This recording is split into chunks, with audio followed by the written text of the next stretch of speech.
Já algumas semanas atrás, nós começamos a trabalhar as bem-aventuranças. E hoje eu quero falar sobre a bem-aventurança da misericórdia. Amém? O texto é de Mateus, capítulo 5 e o versículo de número 7. O tema da mensagem é bem-aventurados os misericordiosos. Amém? Bem-aventurado os misericordiosos. Você pode repetir esse tema comigo? Vamos lá?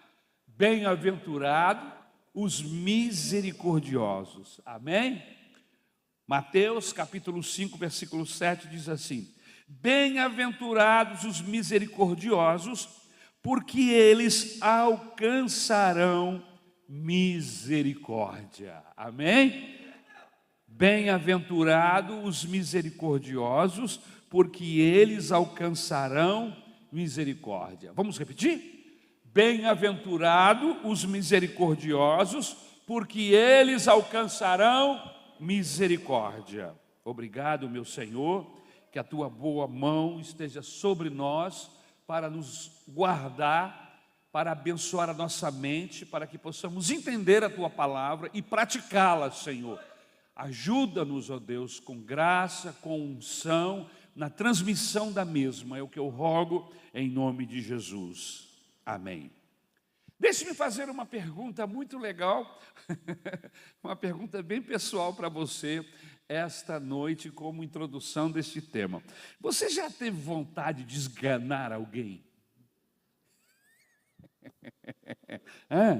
Você está lidando com as pessoas e de repente você vem aquela gana, aquela vontade assim, ai, se eu pego fulano eu esgano. Esganar por quê? Porque foi lerdo, porque a pessoa foi incompetente naquilo que estava fazendo e atrapalhou todo um processo, porque a pessoa foi desleixada, porque a pessoa foi inconsequente, porque a pessoa foi impaciente com o erro alheio. Enfim, motivo não falta para você ter vontade de esganar alguém. Queridos, depois dessa pergunta, eu queria dizer uma coisa para você. Nós vamos falar sobre misericórdia hoje. Amém? Então, quando a gente tem vontade de esganar alguém, a gente deve lembrar do que o Senhor Jesus Cristo deixou aqui no texto de Mateus, capítulo de número 5, versículo de número 7. Nós vamos falar sobre misericórdia. Agora, eu tenho certeza de que eu sou o primeiro a ouvir essa mensagem. Eu sou o principal alvo desta minha mensagem. Eu não quero enganar ninguém, mas eu já tive também, inúmeras vezes, vontade de esganar algumas pessoas. Então, quero dizer para você, vamos abrir o confessionário, amém? E vamos confessar as nossas mazelas, não é verdade? Irmãos, eu sou o principal dos alvos dessa mensagem, por quê? Porque eu também sou impaciente, assim como você, amém? E eu sou impaciente, principalmente quando eu vejo gente preguiçosa, quando eu percebo que eu estou lidando com gente que se acha o dono do mundo, amém? Eu tenho muita impaciência com maus motoristas, não porque eu me ache um bom motorista, mas eu acho que se a gente começar cumprindo o que está escrito na lei de trânsito, já está bom demais, entendeu? Então, quando eu vejo pessoas atropelando as leis, colocando em risco suas vidas e a vidas de terceiros, eu fico com vontade de esganar, entendeu? Falta de responsabilidade. Você já lidou com gente que tem falta de responsabilidade? Gente teimosa, que você está dizendo, não vai por aí, tem um buraco, você vai cair, a pessoa continua e cai no buraco. E aí você diz, olha, eu não disse para você não ir por aí. Mas você dá vontade de esganar mesmo depois que ele caiu no buraco, entendeu? Porque você avisou. Gente arrogante, irmãos, a gente fica com vontade de esganar gente arrogante, não é verdade? Então, é difícil ficar perto de pessoas que pensam que sabe tudo, né? Gente falsa, dá vontade de esganar, não dá? Gente falsa, que não mostra que veio, que fica só ali, de uma forma meia secreta, mas com o objetivo de fazer alguma coisa mal contra você ou contra alguém, né? Queridos, A palavra misericórdia vem justamente para que nós possamos equilibrar esse processo aqui dentro do nosso coração. A Bíblia Sagrada diz que a gente deve dar lugar à ira. Ter vontade de esganar alguém é uma coisa, esganar é outra, completamente diferente. Inclusive, dependendo da esganação, você pode ser preso, porque se torna uma agressão, ok? E agressão em qualquer patamar, ok? Principalmente se for uma mulher do outro lado, você entra debaixo da lei, tem que estar submisso à lei Maria da Penha. E aí eu vou ter que fazer visita para você na prisão. Então, para evitar que isso aconteça, você tem sempre que lembrar, na vontade de esganar alguém, lembrar da misericórdia. Aquele texto de Abacuque, capítulo 3, versículo 2, diz assim: na ira, é lógico que o texto está se referindo à pessoa de Deus, né? Na ira, Deus, lembra-te da misericórdia. Abacuque falando, orando a Deus. A gente tem que lembrar desta palavra, né? A hora que você estiver irado, lembra da misericórdia. A palavra misericórdia, ela vem de duas raízes latinas. Miserere, que significa uma pessoa em estado deplorável, em uma condição de desgraça, e daí vem a palavra miséria, né? E cordis, que significa coração. Daí, dessa palavra, origina a palavra miocárdio, prontocárdio, que é um atendimento pronto ao coração, que envolve o miocárdio. Então, misericórdia, por definição, é ter o coração tocado pela miséria de alguém, pela pequenez de alguém, pela baixeza de alguma pessoa. É ter o coração tocado, é deixar-se tocar pela miséria daquele que é culpado. Isto é misericórdia. Misericórdia é a disposição de não dar àquele que nos ofende, ao ofensor, o que ele merece. Vou repetir. Misericórdia é a disposição de não dar ao ofensor o que ele merece. Ele merece ser esganado, ele merece uma série de coisas que eu não vou citar aqui por causa do horário, mas a misericórdia... Os irmãos estão entendendo? O ofensor, ele é digno de punição, o ofensor é digno de críticas, o ofensor é digno de impaciência, o ofensor é digno também de misericórdia.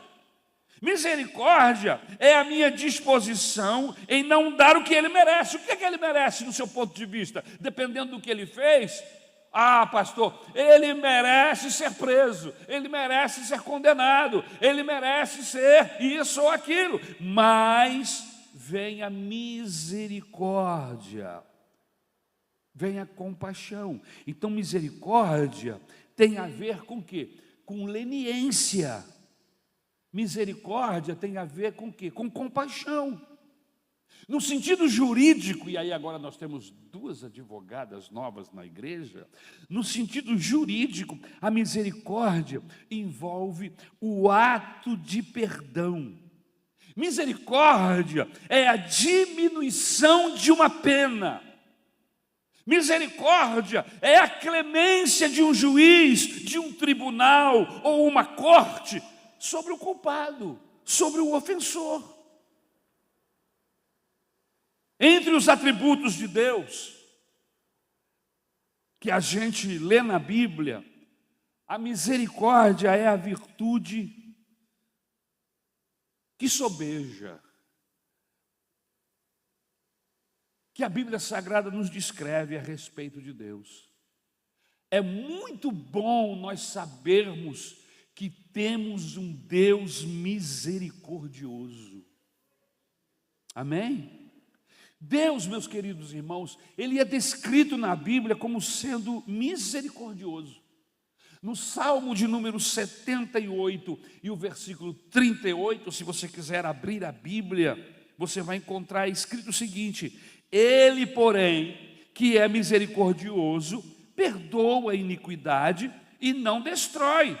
Antes, muitas vezes, desvia a sua ira e não dá largas a toda a sua indignação.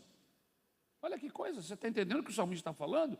Muitas vezes ele tem uma quantidade de juízo sobre uma determinada pessoa que ofendeu a sua justiça, mas como ele é misericordioso, ele detém a sua ação de justiça contra aquela pessoa, dando a essa pessoa uma nova oportunidade. No Salmo 145 e no versículo 8, o salmista ainda diz assim: piedoso e benigno é o Senhor, sofredor e de grande misericórdia. Miqueias, capítulo 7, 18 e 19, diz assim: quem é Deus semelhante a ti, que perdoa a iniquidade e que passa por cima da rebelião do restante da sua herança? Ele não retém a sua ira para sempre, porque tem prazer na sua benignidade. Olha que interessante, ele tem prazer em ser benigno com as pessoas, amém? Então, aquela imagem daquele Deus carrancudo, com um cajado na mão, ou com um relâmpago, para lançar sobre os que vivem na terra, irmãos, aquilo é da mitologia grega. O Deus da Bíblia, o Deus do Evangelho é benigno, ele tem prazer em ser misericordioso, em ser compassivo, em ser misericordioso. O texto diz assim: tornará a apiedar-se de nós, sujeitará as nossas iniquidades, e tu lançarás todos os seus pecados nas profundezas do mar. Olha aí, ele não apenas é misericordioso, compassivo, mas ainda junta os nossos pecados e joga no mar do esquecimento, ou seja, não nos joga em rosto, perdoa-nos, em outras palavras, zerando a quilometragem.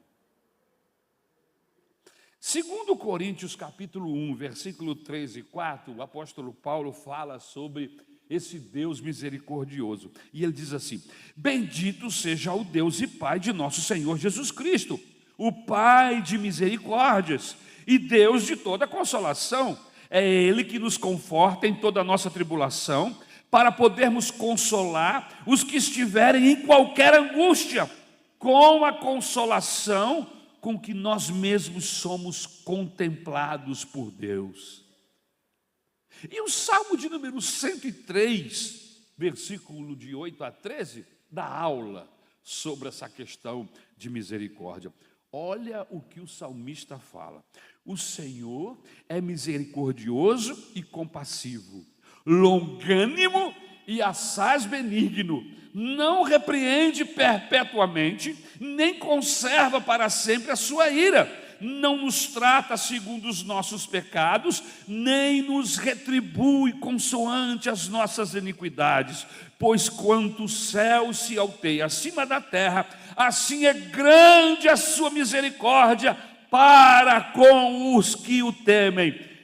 Quanto dista o Oriente do Ocidente, assim afasta de nós as nossas transgressões. Como um pai se compadece de seus filhos, assim o Senhor se compadece dos que o temem. Deu aula, não deu? O Salmo de número 103, aleluia! Queridos, há muitas figuras na Bíblia sobre misericórdia. O caso de Nínive, por exemplo, talvez seja o mais popular. Como que nós vemos a misericórdia de Deus aí no caso da cidade de Nínive? Primeiro, começando pelo profeta Jonas, a chamada de Jonas.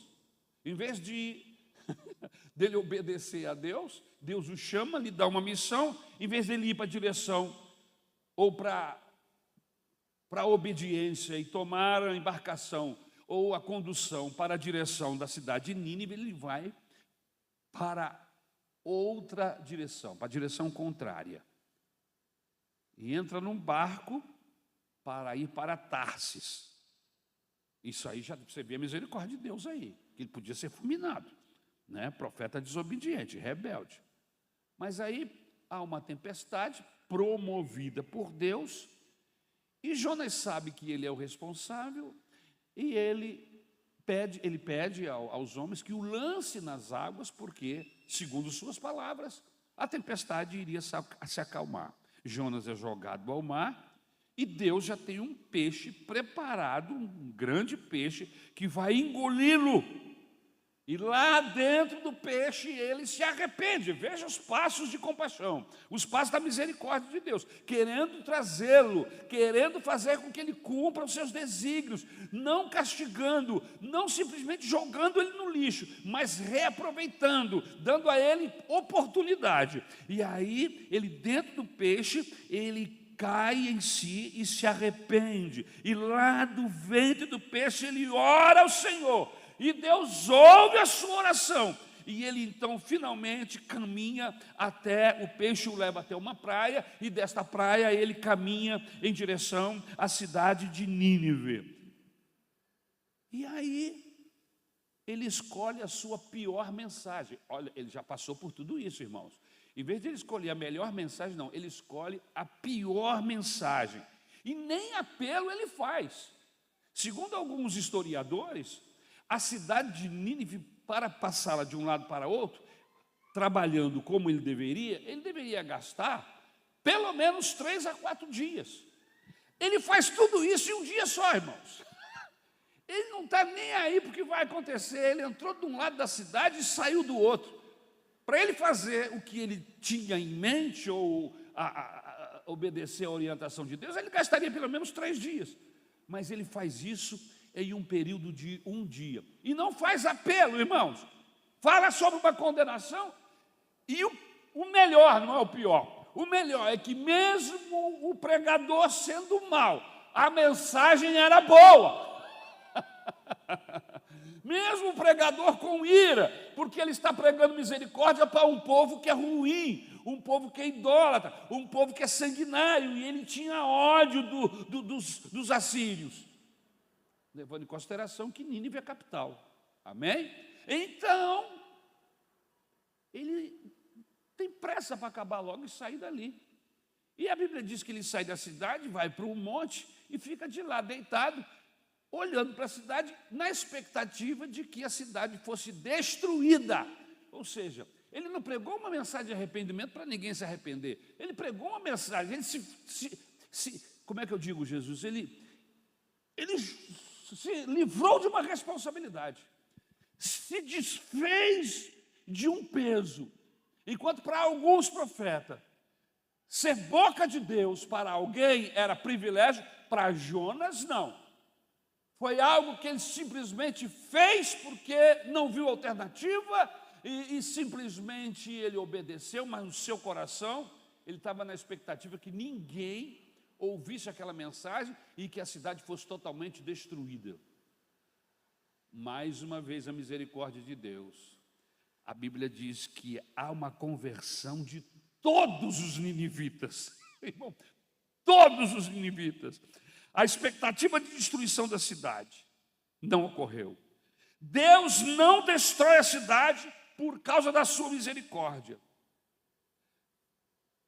Deus quer dar uma lição no Jonas e diz, e enquanto ele está descansando, cresce uma boboreira, faz uma sombrinha e ele gosta da sombra, e depois a boboreira nasceu e morreu em algumas horas, e ele ficou irritado com Deus porque a boboreira tinha morrido. E aí Deus disse para ele assim: meu filho, olha o que você está fazendo, você está preocupado, indignado, porque uma boboreira nasceu que você não plantou, que você não regou, e ela morreu, e não está preocupado com mais de 120 mil almas, que não sabem distinguir entre a mão direita e a mão esquerda.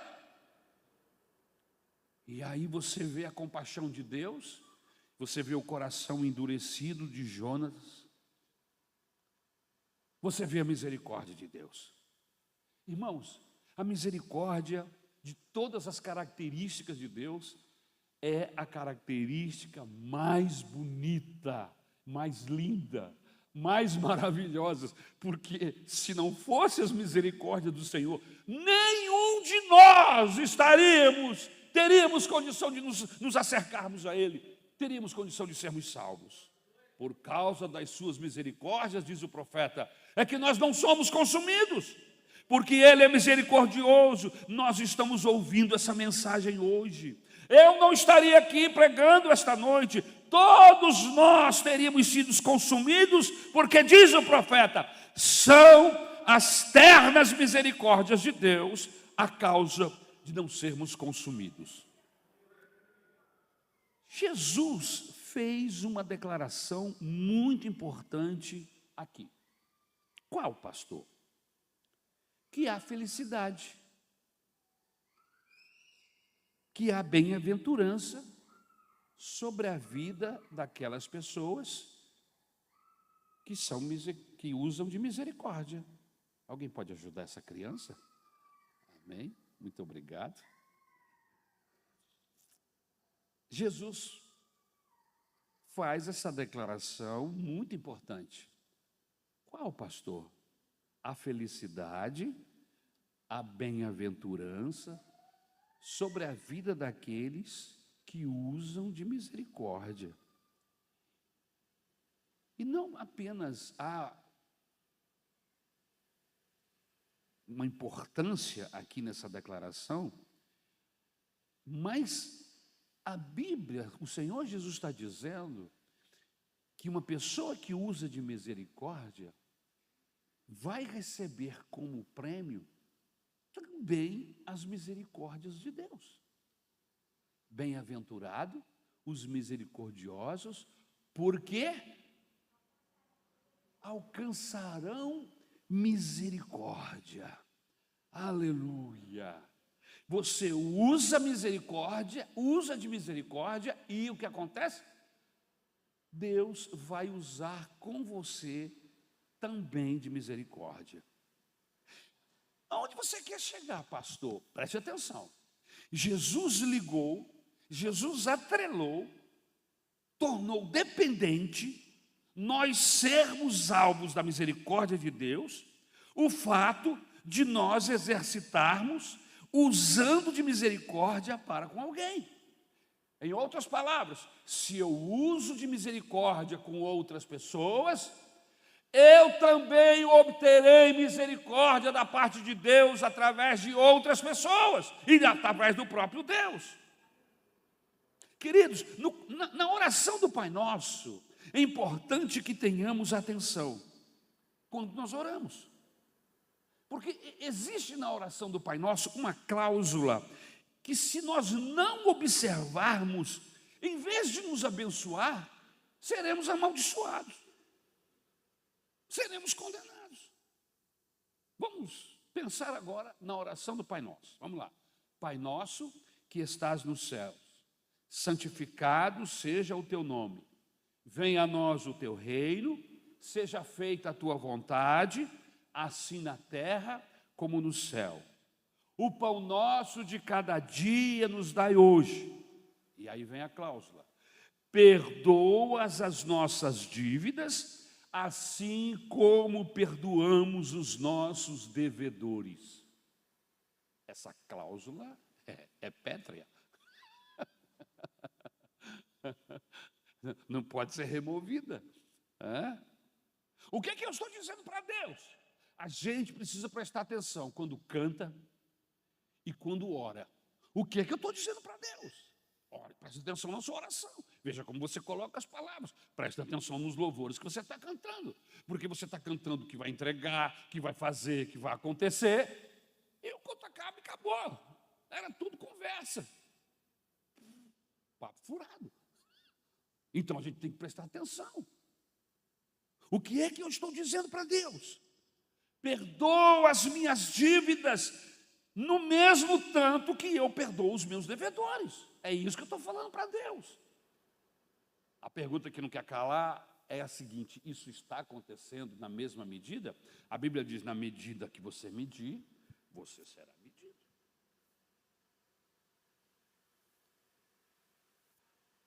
Agora veja como Jesus termina a oração. Porque nós oramos, mas ele termina a oração. Porque se perdoares aos homens as suas ofensas, também o Pai Celeste os perdoará. Em contrapartida, a gente entende, se porém não perdoardes aos homens suas ofensas, disse o Senhor, tampouco o vosso Pai vos perdoará as vossas ofensas. Queridos, há pessoas que guardam ofensas de 10 anos atrás, mágoas. Eu conheço pessoas que todas as vezes que contam uma história da sua vida, ele sente tudo de novo. É como se ele sentisse pela primeira vez as mesmas reações, a jugular engrossa, ele fica vermelho e ele está contando um caso que ocorreu há 20 anos atrás. A Bíblia diz que eu vou receber misericórdia de Deus no mesmo tamanho da misericórdia que eu vou usar com o meu próximo. Ou seja, Deus vai me tratar igual como eu trato os outros. A lei da reciprocidade. A maneira como eu trato, eu vou ser tratado. Nós temos no nosso país, a Polícia Federal, ela usa a lei da reciprocidade para alguns países do mundo, se não para todos. O brasileiro foi maltratado lá no país de Gales. Vamos supor. Maltratou lá, quando chegou aqui, é só falar na polícia, olha, eu fui tratado assim, assim, assim. E é lógico que você tem que ter provas disso. E aí, primeiro indivíduo que saltar do avião, que for daquele país, ele vai ser tratado exatamente com do mesmo critério. É a lei da reciprocidade. Essa lei é bíblica. Assim como você tratar os outros, você vai ser tratado por Deus. Então preste atenção, como você trata, como você ora, como você lida. A gente não pode ser religioso, nós somos seguidores, discípulos de Jesus. A gente não pode deixar que acontecimentos dentro da igreja, de circunstância que envolve as nossas vidas, os nossos sentimentos, o nosso relacionamento com os irmãos, com Deus, deixarmos a coisa correr solta. Eu preciso levar isso a sério com critérios bíblicos. Esse texto foi levado tão a sério pelos discípulos que Tiago escreve em sua Epístola Universal, Tiago capítulo 2 e versículo 13. Olha o que ele escreve: porque o juízo é sem misericórdia para com aquele que não usou de misericórdia. A misericórdia triunfa sobre o juízo. Quando eu uso de misericórdia, mesmo que venha o juízo, a misericórdia de Deus vai nos cobrir, porque é exatamente isso que aconteceu na cruz do Calvário. O juízo que viria sobre eu e você caiu sobre Jesus lá na cruz, aleluia. E agora a minha conta foi paga, e Deus não olha para mim mais como um pecador miserável e perdido, Ele me olha como um pecador absolvido. Jesus, a minha justiça, aleluia, pagou a justiça de Deus, louvado seja o nome do Senhor. Então, a misericórdia está atrelada, ou melhor, está atrelado ao nosso exercício de misericórdia, a misericórdia de Deus para conosco. Se eu ajo com compaixão, Deus vai agir com compaixão. Se eu ajo com maldade, com frieza, como um ímpio, embora sabendo as verdades de Deus, eu ajo como um ímpio, da mesma forma Deus vai me tratar. Está atrelado o nosso exercício de misericórdia, a misericórdia de Deus a nós. Por isso Jesus disse, bem-aventurado, feliz é aquele que assim fizer. Pastor, se é uma bênção ser misericordioso, se são felizes todos que assim praticam, como é que a gente exercita na prática essa misericórdia? Como é que eu coloco isso na minha prática, no meu dia a dia, nos meus relacionamentos? Primeiro, quer anotar? Sendo misericordioso e sendo persistente em amar. Quer colocar misericórdia na prática? Como é que eu traduzo tudo isso na prática, no meu dia a dia? Sendo misericordioso com as pessoas e sendo persistente em amar. Como é que é isso, pastor? É dizer ao próximo: eu vou amar você até mesmo quando você pisar na bola. Olha aí, eu vou amar você. Eu não vou lhe abandonar mesmo que você se comporte de maneira que não me agrade. Eu não vou lhe abandonar. Posso até ficar triste com você, mas eu não vou abandonar você. Irmãos, ser misericordioso é fazer, é dizer: eu serei persistente em lhe amar, mesmo quando você não merece o meu amor. O meu amor por você é incondicional. Eu vou estar ao seu lado, eu serei seu amigo, eu vou ajudar você mesmo quando você não merecer. Isto é ser misericordioso. Ser persistente no amor é continuar amando mesmo quando o outro é indigno no amor para com você. Veja o que diz Paulo quando escreve a Timóteo no capítulo de número 2, versículo 13. Se somos, segunda carta de Paulo a Timóteo, se somos infiéis, ele permanece fiel, pois de maneira nenhuma pode negar a si mesmo. Veja o que João, na sua primeira carta, capítulo 1, versículo 9, nos ensina, nos diz: se confessarmos os nossos pecados, Ele é fiel e justo para nos perdoar os pecados e nos purificar de toda injustiça. Olha como essa turma levou a sério essa questão. Irmãos, eu penso que Deus estaria sozinho se amasse só as pessoas perfeitas. Ele ia ficar sozinho, porque não tem ninguém perfeito. Eu penso que nós estaríamos sozinhos se nos rodeássemos só de pessoas perfeitas, porque não existem pessoas perfeitas. Misericórdia, meus irmãos, é a capacidade de se persistir no amor. Existem pessoas que se sentem extremamente culpadas, porque foram ensinadas que só serão amadas se forem perfeitas. Você conhece gente assim, que é muito exigida, e quando ele não consegue atender a expectativa do outro, ou a expectativa que lhe impuseram na sua infância, ele acha que ele não é amado, porque ele só é aplaudido, só é acariciado, só é abraçado se ele acertou, se ele tirou 10, se ele tirou 7 e 8, não. No dia que você erra, você pensa que não é mais amado.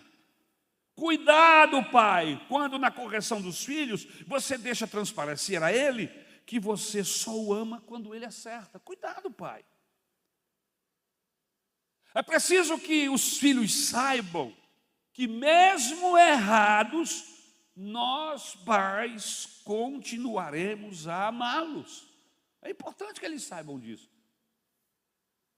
Isso não significa que é uma abertura para que haja erros, para que pequemos diante de Deus.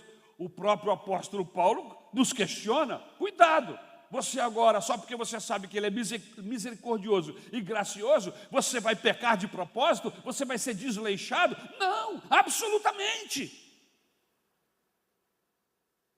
O fato aqui, meus irmãos, é que nós não devemos associar disciplina ao ódio. Disciplina não tem nada a ver com ódio, com raiva. Não discipline só quando você está com ódio. Nunca discipline com ódio. Às vezes, no decorrer do dia, as pressões, as contas, os problemas de relacionamento que temos, nos leva, às vezes, a disciplinar os nossos filhos com raiva. Não discipline o seu filho com raiva. Discipline-o com amor. É diferente. A raiva passou. Por isso que você nunca deve disciplinar o seu filho, a sua filha, imediatamente. Deve discipliná-lo na hora do problema, mas você deve respirar fundo, contar até 10 e discipliná-lo com amor, para que ele saiba. E você deve dizer: olha, eu estou disciplinando você porque você me desobedeceu, porque você tirou algo que não era para tirar e eu avisei. você deve dizer a razão, e a sua disciplina tem limite. Não é uma disciplina que você vai disciplinando, e não tem fim, não acaba nunca. Não, disciplina tem começo e tem fim. E é preciso que ela seja dada no tempo e na hora certa. Por quê? Porque a Bíblia diz que o pai disciplina o filho que ama. Por isso eu não posso disciplinar o meu filho com ódio. O mais bonito, irmãos, na história da Bíblia, é que os heróis da Bíblia não eram perfeitos. Nenhum era perfeito. E nem por isso deixaram de ser amados por Deus. Veja, Abraão mandou a concubina e seu filho para o deserto para passar fome e sofrer o desterro. Se não fosse Deus, Agar e Ismael teriam morrido, irmãos. E Abraão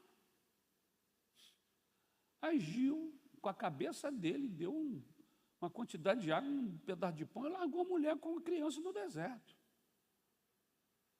Abraão mentiu, colocando em risco sua mulher. Mas mesmo assim, esses erros não impediu que Deus dissesse para ele: Abraão, você é meu amigo. Abraão foi chamado e conhecido como amigo de Deus. Por causa do quê? Primeiro, por causa da misericórdia de Deus. Ele não se permite roubar da amizade, da alegria de um bom relacionamento por causa do pecado. Principalmente porque se há arrependimento, esse pecado é perdoado, é zerado e o relacionamento continua. O grande problema é quando não há arrependimento, quando há coração duro, não há perdão, pedido de perdão. Aí o relacionamento fica estremecido e pode acabar. Mas quando nós pecamos, irmãos, devemos correr para Deus, como fazemos com os nossos pais, corremos para eles e eles vão nos disciplinar e vão dizer: por que você fez isso? E você vai confessar: eu fiz isso porque eu desobedeci. Me perdoa, meu pai, me perdoa, minha mãe. E você vai receber um abraço, um beijo, vai ser disciplinado, mas você continua sendo filho, continua sendo abençoado pela família e pelo amor do seu pai e da sua mãe. Veja, Davi comete adultério, manda matar o marido da mulher que ele adulterou com ela, né? E, no entanto, Deus chama Davi de homem segundo o seu coração. Como é que é isso? Foi o que eu falei. Uma vez que houve arrependimento, uma vez que Davi confessou o seu pecado, Deus o perdoou.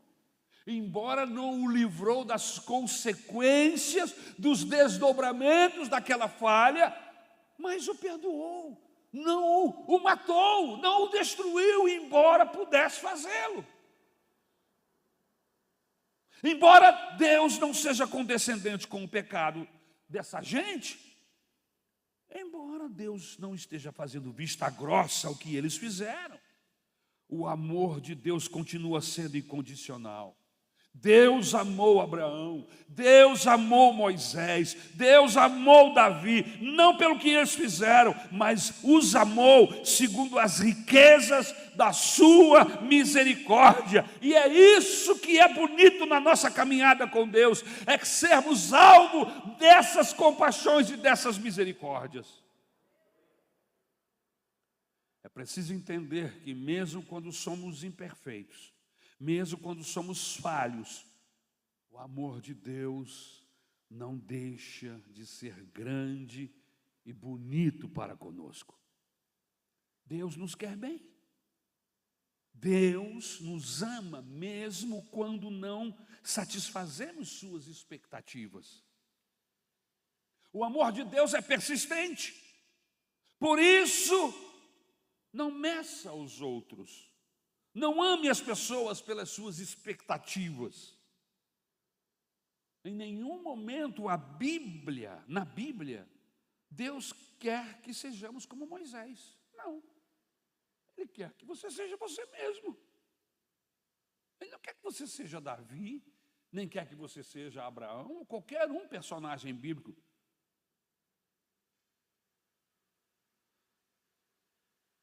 Deus não quer que você seja como nenhuma dessas pessoas. Deus está satisfeito que você seja você mesmo, mesmo quando pecamos. Ele insiste, Ele persiste em nos amar. O que é ser misericordioso, pastor? Em segundo lugar, ser misericordioso é dar espaço para o outro.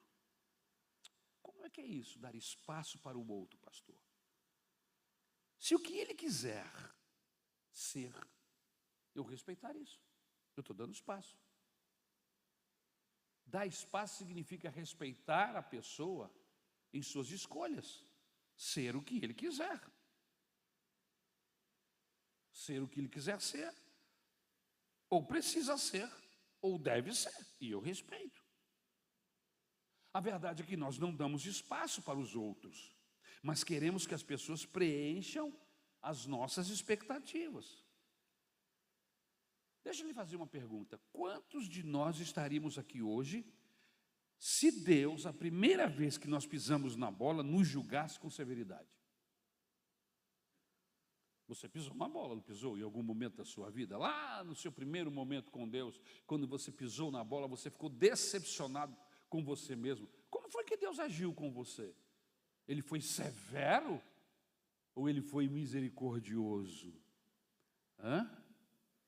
Quem estaria aqui hoje se Deus não nos desse espaço? Deus nos dá espaço, e isso é misericórdia. O diabo diz: mas esse desgraçado, ele pecou, não vou dar espaço para ele. Chuta ele agora, Deus, ele te decepcionou de novo. E aí Deus responde: não, Satanás, eu vou dar espaço para ele, ele vai crescer. Isso é misericórdia. O diabo diz: não, acaba logo com ele agora. E Deus responde: não, Satanás, eu vou dar espaço para ele, até para ele não me querer. Olha só, olha o espaço que Deus me dá, até para eu negá-lo, para eu resisti-lo. Isso se chama misericórdia. Irmãos, no momento que entendemos que não precisamos ser perfeitos para que Deus nos ame, então deixamos de exigir perfeição de nossos filhos para amá-los. Eu queria orar sobre isso. É possível que hajam aqui pais severos, rudes, que não usam compaixão nem misericórdia para com seus filhos, para com as pessoas que o rodeiam, são demasiadamente exigentes, não tem espaço para compaixão. Eu quero pedir a Deus: Deus, me ajuda, Senhor, enche meu coração com misericórdia, para que eu use misericórdia para com os meus filhos, para com os meus funcionários, para com a minha esposa, para com o meu marido. Eu não posso ser assim tão severo, porque se Deus for severo assim comigo, para onde eu vou? Como eu irei subsistir? Vamos orar? Feche os seus olhos. Deus, tenha misericórdia da nossa vida, ajuda-nos a mudar hoje, para que não sejamos severos, demasiadamente severos, mas que possamos, diante dos processos da vida, sermos misericordiosos, aleluia. Outra coisa, nem vou exigir que meus pais me peçam perdão. Você sabe que tem uma galera aí que tem ódio de pai e mãe, porque em sua cabeça, na sua mentalidade, eles acham que seus pais foram demasiadamente severos e não perdoam, porque seus pais eram amadores na arte de criar filhos. Mas eu entendi isso. Eu ganhei algumas boas varadas. Algumas vezes, na minha cabeça, lá atrás, de adolescente, eu pensei: poxa, não podia ter feito assim, não podia ter agido, eu não agiria dessa maneira. Mas agora que eu sou pai, eu entendo os meus pais e os perdoo por alguma falha nesta área. Irmãos, eu nunca tive outra vida, e nem você. Isso é conversa fiada, isso não é Bíblia. Nós nunca tivemos vidas passadas. Eu nunca casei antes, a minha primeira vida é essa, os meus primeiros pais são os meus pais, Ari, Nancy, os meus irmãos são os 5 que eu tive, a minha primeira esposa e única é a Isabel, os meus filhos são o Gabriel e o Lucas. Eu nunca aprendi a ser pai em outra encarnação, não, irmão. Tudo para mim nessa vida é novidade, eu sou amador, estou sujeito a erros e falhas, e se eu estou, os meus pais também estiveram, porque viveram nas mesmas circunstâncias. O que é isso? Pensar assim é misericórdia, pensar assim é dar espaço até para o erro, é dar o devido desconto, pois não eram profissionais, não eram perfeitos, e nem nós, filhos, fomos filhos perfeitos. Eu entendo meu pai, principalmente agora que sou pai. Nós não damos espaço para os nossos irmãos. Quanto tempo você tem de crente? Vamos lá, responda para si mesmo. 5 anos? Poxa, já era para você estar aonde? Em um outro patamar. Calma aí, pastor. Me dá um espaço. Cada um tem o seu tempo. E Deus respeita o nosso tempo, Deus respeita o nosso ritmo, Deus nos respeita, Ele não nos impõe um processo de crescimento que, se nós não alcançarmos a sua expectativa, nós somos banidos. Não! Ele nos espera. Ele esperou por Davi. Ele esperou até que Davi aprendesse na sua escola tudo que tinha que aprender, e 39 anos depois é que Davi chega ao reinado. Deus esperou por Abraão até que ele crescesse e se tornasse em um patamar de amigo. Deus esperou por Isaac, por Jacó. Deus espera por você e por mim, aleluia. Calma. Dê espaço para ela, dê espaço para os seus filhos, para que eles aprendam, e às vezes é errando que se aprende. O texto que nós lemos diz que Ele não nos trata segundo os nossos pecados. Por quê? Porque se lembra que somos pó. O que é isso, irmãos? Ele nos dá espaço. Dê espaço para a sua esposa, dê espaço para o seu vizinho. Não seja rude, demasiadamente rude. Tente compreender os processos e dê linha na pipa, para que ele cresça, para que ele aprenda. Em terceiro lugar, e eu começo a terminar, ser misericordioso é ter boa memória. Todas as vezes que eu julgar os outros duramente, eu devo me lembrar de onde eu vim. Antes de agredir, lembre-se de onde você veio. Lembre-se que alguém aguentou você. Lembre-se que alguém aguentou a sua imaturidade. Não seja nervoso com fulano. Lembre-se que alguém já ficou nervoso com você. A gente falou de esganar. Quantas vezes alguém já quis me esganar também? Quantas vezes você já provocou alguém a ponto dessa pessoa querer lhe esganar? Todos nós somos esganáveis. Veja o que Paulo escreve na carta aos Colossenses, capítulo 3, versículo 13. Suportai-vos uns aos outros, perdoai-vos mutuamente, caso alguém tenha motivo de queixa contra outrem. Assim como o Senhor vos perdoou, assim também perdoai-vos. Olha como que Paulo fala. Eu soube de um carro de autoescola que tinha um adesivo escrito assim: calma, você já passou por isso. A gente geralmente se irrita, né? Entra uma autoescola na sua frente, ou lá na frente da sala, é uma autoescola que está fazendo esse trânsito todo. Sai daí logo, tira ele daqui. Não tem paciência nenhuma. Mas aí basta você lembrar que um dia você também estava no lugar daquele motorista que está aprendendo. Você já passou por isso. Quantas vezes ficamos nervosos com esses carros de autoescola?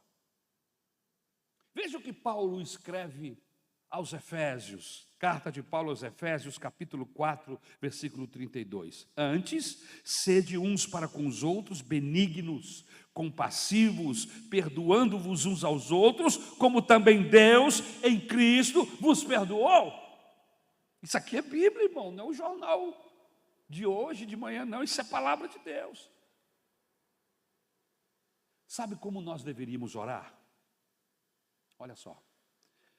Quando eu estiver errado, Senhor, faz-me desejoso de mudar. Quando eu estiver certo, Senhor, faz-me tratável. A pior coisa que existe, irmãos, é tratarmos com pessoas que não erram. Pessoas que se julgam perfeitas, que só é bom aquilo que Ele faz. Lembre-se como Deus tratou você, cheio de misericórdia. Ele nos quer bem, e por isso Ele tem paciência conosco. Como é que a gente exercita na prática a misericórdia? Em quarto lugar, e eu termino. Sendo misericordioso e não nos afastando demasiadamente dos outros. Você já notou que todas as vezes que nos sentimos muito justos, nós começamos a nos afastar dos outros? Quando a gente começa a se sentir melhor do que os outros, ou a nossa justiça excede a justiça dos outros, a gente começa a selecionar relacionamentos? Não. Eu não vou lidar com qualquer um, eu vou buscar apenas alguns, aqueles que estão no meu patamar. Difícil, hein? Ninguém presta, ninguém é tão bom assim. Sabe de nada, meu filho. Mas as pessoas dizem assim: todo pastor não presta, todo vizinho é safado, só eu sou bom, sou eu que sei de tudo. E aí acabo me afastando das pessoas. Sabe o que é bonito na Bíblia, meus irmãos? A Bíblia diz que Elias era sujeito às mesmas falhas que nós. O apóstolo Paulo diz assim: esta é uma palavra digna de toda aceitação, e que Cristo veio perdoar os pecadores, no qual eu sou o principal. Quem está falando isso é o apóstolo Paulo. Ele não se julgava melhor do que ninguém. E como é que alguém como eu, você, podemos nos sentir melhor que alguém? Queridos, ninguém tem qualquer vantagem quando olha para Deus. Fulano tem vantagem quando ora, fulano tem vantagem quando olha para Deus. Não, ninguém tem nenhuma vantagem quando olha para Deus cara a cara, quando encara, o vê face a face. Porque Romanos capítulo 3 e verso 23 diz: todos pecaram e carecem da glória de Deus. A Bíblia diz que toda boca se cala quando comparece diante daquele que é o Todo-Poderoso. O rei da cocada preta ainda não nasceu. Todo mundo está no mesmo nível, no mesmo patamar. E se eu estou no mesmo patamar, eu preciso olhar para o outro com misericórdia. Eu vou terminar contando uma história. Eu vi uma história de um sujeito que estava desempregado há muitos meses. E aí ele leu no jornal que o Jardim Zoológico estava contratando funcionários, pessoas. Chegou lá, foi conversar com o diretor, e o diretor lhe disse: olha, meu amigo, o emprego que temos aqui não é lá essas coisas. Ele ficou olhando. O diretor continuou: você sabe que o macaco aqui é a grande atração da criançada. Mas o macaco está doente. E nós precisamos de alguém que se vista de macaco e fique no balanço. E todos vão achar que é de verdade. O desempregado coçou a cabeça, olhou e disse: desgraça pouca é bobagem, eu topo. Estou topando qualquer coisa. Vestiu a fantasia, subiu na árvore, no balanço, e danou a balançar, e a comer banana e amendoim. e comia banana e amendoim. Banana e amendoim. Lá pelas tantas, ele já estava enjoado de tanto comer banana e amendoim. Então, quando o balanço que ia e vem, quando ele estava subindo, ele se desequilibrou e caiu. E com o impulso, irmãos, do balanço, ele caiu dentro da jaula do leão. Quando ele se deu conta que estava dentro da jaula do leão, o leão olhou para ele e deu alguns passos na direção dele. Ele se desesperou e começou a gritar, fez um escândalo dentro da jaula do leão.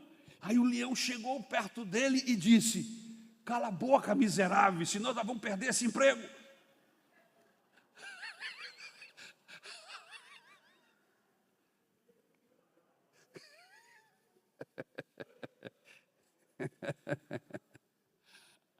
O leão também era falso.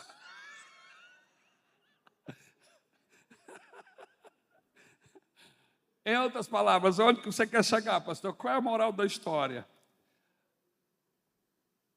Esse indivíduo que está aí sentado ao seu lado, essa pessoa que está ao seu lado, parece o super-homem, mas ele é tão fraco como você. Essa condição que ele apresenta é tudo fantasia. Para falar a verdade, todos nós estamos fantasiados. Na realidade, todos nós precisamos de Deus. Por isso, tenha misericórdia dos outros, porque somente assim alcançaremos misericórdia de Deus. Vamos ficar de pé, em nome do Senhor Jesus Cristo. Amém. Aleluia. Se esse aplauso é para Jesus, pode aplaudir forte. Amém. Vamos orar. Vamos pedir a Deus que nos ajude, para que a gente possa parecer com o nosso Pai, sermos tão misericordiosos como Ele é para conosco, que possamos ser com os demais semelhantes. Senhor, meu Deus, aqui estamos nós, carentes, dependentes de Ti. Não existe aqui um maior ou menor, somos todos iguais, estamos debaixo da mesma circunstância. Somos pecadores, precisamos de Salvador, precisamos de perdão, precisamos da Tua compaixão, Senhor. Olha para nós, continua com o Teu olhar terno de amor, que a Tua boa mão, Senhor, nos sustente, encha o nosso coração de compaixão e misericórdia para com os nossos, esposa, filhos, esposo, marido, Senhor, irmãos, irmãs, pais, mães, Senhor, tenha misericórdia, Senhor, que possamos ser cheios de compaixão com os carentes, com os necessitados, com os amigos no trabalho, com os companheiros de escola, com os nossos vizinhos, com todo e qualquer semelhante, que possamos refletir a Tua pessoa bendita, através da misericórdia exalada, Senhor. É isso que nós pedimos em nosso favor, em nome de Jesus.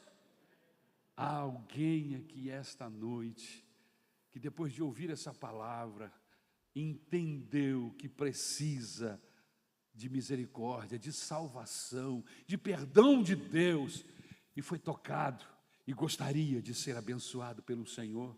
Se alguém, levante a sua mão assim, em nome de Jesus. Você gostaria? Nós vamos orar por você.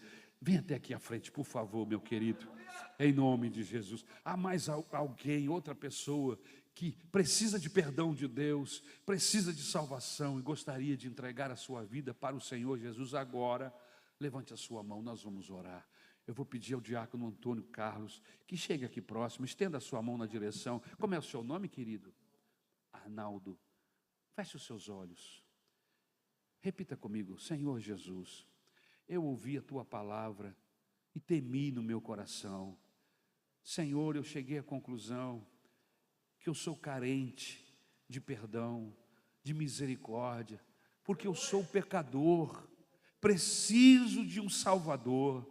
Jesus, eu te convido, entra na minha vida agora, entra no meu coração, faz da minha vida, do meu coração, a Tua casa, que o teu trono possa estabelecer-se na minha vida.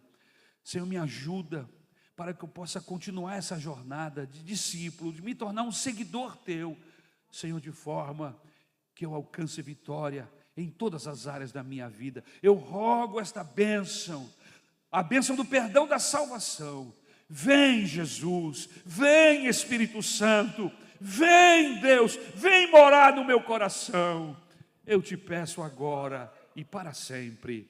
Amém. Que Deus abençoe você, meu querido irmão, em nome de Jesus. Nós vamos terminar esta reunião agora, agradecidos a Deus pela sua presença. Levante a sua mão assim. A graça do nosso Senhor e Salvador Jesus Cristo, o amor de Deus e as consolações do Espírito Santo repouse sobre as nossas vidas, desde agora e para todos sempre. Cante comigo, igreja. Amém.